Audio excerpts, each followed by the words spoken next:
Indian രാഷ്ട്രീയത്തിലെ കാരണവർ ശരത് പവാർ മഹാരാഷ്ട്രയുടെ കാര്യങ്ങൾ ഏറ്റെടുത്തിരിക്കുകയാണ്. മഹാരാഷ്ട്രയിലെ ജനങ്ങളെ പറ്റിക്കാൻ NDAക്ക് കൂടുതൽ സമയം വേണമെന്ന് തോന്നിയതിനാലാണ് നിയമസഭാ തെരഞ്ഞെടുപ്പ് വൈകിപ്പിക്കുന്നത് എന്ന ശരത് പവാറിന്റെ വാക്കുകളാണ് ഇപ്പോൾ സംസ്ഥാനത്ത് ചർച്ചയാകുന്നത്.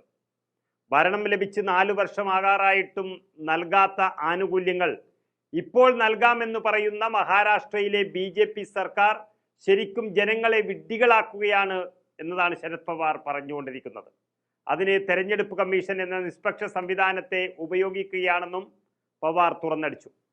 മഹാരാഷ്ട്ര തെരഞ്ഞെടുപ്പ് വൈകിപ്പിക്കുന്നതിന് പിന്നിൽ കേന്ദ്ര സർക്കാരിന്റെ രാഷ്ട്രീയ താല്പര്യമുണ്ടെന്നാണ് കോൺഗ്രസ് ഉൾപ്പെടെയുള്ള പ്രതിപക്ഷ പാർട്ടികൾ, അതായത് ഇന്ത്യ മുന്നണി പറയുന്നത്. ഒരു രാജ്യം ഒരു തെരഞ്ഞെടുപ്പ് എന്ന ആശയം മുന്നോട്ട് വെക്കുമ്പോഴും എന്തുകൊണ്ടാണ് ജമ്മു കാശ്മീരിനും ഹരിയാനയ്ക്കും ഒപ്പം അതേ മാസത്തിൽ തന്നെ കാലാവധി കഴിയുന്ന മഹാരാഷ്ട്രയിൽ തെരഞ്ഞെടുപ്പ് നടത്താത്തത് എന്നാണ് ശരത് പവാർ ജനങ്ങളെ കൂട്ടുപിടിച്ച് അവർക്കൊപ്പം നിന്ന് ഇപ്പോൾ ചോദിക്കുന്നത്. ഇതിനൊറ്റ ഉത്തരമേ BJP സർക്കാരിനുള്ളൂ. ലോക്സഭാ തെരഞ്ഞെടുപ്പിൽ BJPക്ക് ഏറ്റവും വലിയ തിരിച്ചടി നൽകിയ സംസ്ഥാനങ്ങളിൽ ഒന്നാണ് മഹാരാഷ്ട്ര. ഈ തിരിച്ചടിക്ക് പിന്നാലെ മഹാരാഷ്ട്രയിൽ NDA സർക്കാർ ഒട്ടേറെ ക്ഷേമ പദ്ധതികൾ പ്രഖ്യാപിച്ചിരുന്നുവെങ്കിലും ഒന്നും പാലിക്കാൻ നേരാവണ്ണം കഴിഞ്ഞിട്ടില്ല. അതിനിടയിൽ തെരഞ്ഞെടുപ്പ് കൂടി പ്രഖ്യാപിച്ചാൽ കെട്ടിവെച്ച പണം പോലും കിട്ടില്ല എന്നുറപ്പാണ് എന്നുള്ളത് മാത്രമാണ് BJP ഭയന്നിരിക്കുന്നത്. അതിൽ നിന്നും തൽക്കാലത്തേക്ക് രക്ഷപ്പെടാനും എന്തെങ്കിലും തട്ടിക്കൂട്ടലുകൾ നടക്കുമോ എന്ന് നോക്കാനുമാണ് തെരഞ്ഞെടുപ്പ് പ്രഖ്യാപനം നീട്ടിയിരിക്കുന്നതെന്നാണ് ശരത് പവാർ മഹാരാഷ്ട്രയിലെ ജനങ്ങളെ അറിയിച്ചിരിക്കുന്നത്.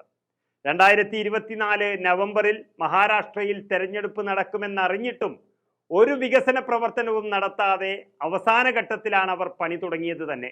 സ്ത്രീകളെയും യുവാക്കളെയും ലക്ഷ്യമിട്ടുള്ള വിവിധ പദ്ധതികളും മെട്രോ വിപുലീകരണം, നിർദ്ദിഷ്ട നവി മുംബൈ വിമാനത്താവളം എന്നിവ ഉൾപ്പെടെയുള്ള വികസന പദ്ധതികളാണ് കഴിഞ്ഞ മാസം അവർ അവതരിപ്പിച്ചത്.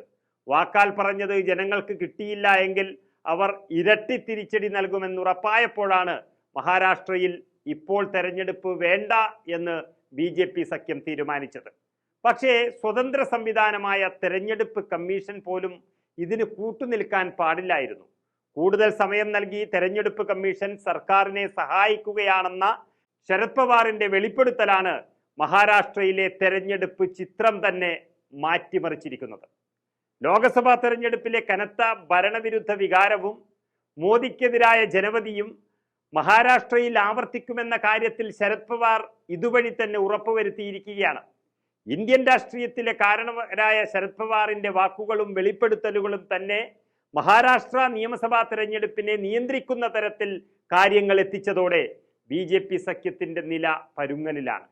ഒരു രാജ്യം ഒരു തെരഞ്ഞെടുപ്പ് എന്ന BJPയുടെ സ്വപ്ന പദ്ധതിയിൽ പറയുന്നത് തന്നെ രാജ്യത്തെ എല്ലാ സംസ്ഥാനങ്ങളിലും ഒന്നിച്ച് തെരഞ്ഞെടുപ്പ് നടത്തണമെന്നാണ്. ഈ സാഹചര്യത്തിൽ 2019 ഒന്നിച്ചു നടന്ന ഹരിയാനയിലെയും മഹാരാഷ്ട്രയിലെയും നിയമസഭാ തെരഞ്ഞെടുപ്പ് പോലും 2024 എത്തുമ്പോഴേക്കും രണ്ടും രണ്ട് വഴിക്കായത് തന്നെ BJPയുടെ തോൽവിയാണെന്ന് വ്യക്തമാക്കുന്നു. ഏതായാലും മുഖ്യമന്ത്രിയാകുന്നതിന് ഉദ്ധവ് താക്കറെയോ അല്ലെങ്കിൽ NCPയോ കോൺഗ്രസോ ആരുമായിക്കൊള്ളട്ടെ, പക്ഷേ മറാഠയുടെ മണ്ണും മനസ്സും തൊട്ടറിഞ്ഞ ശരത് പവാറിന്റെ മേൽനോട്ടത്തിലായിരിക്കും ഇന്ത്യ മുന്നണി നീങ്ങുന്നത്.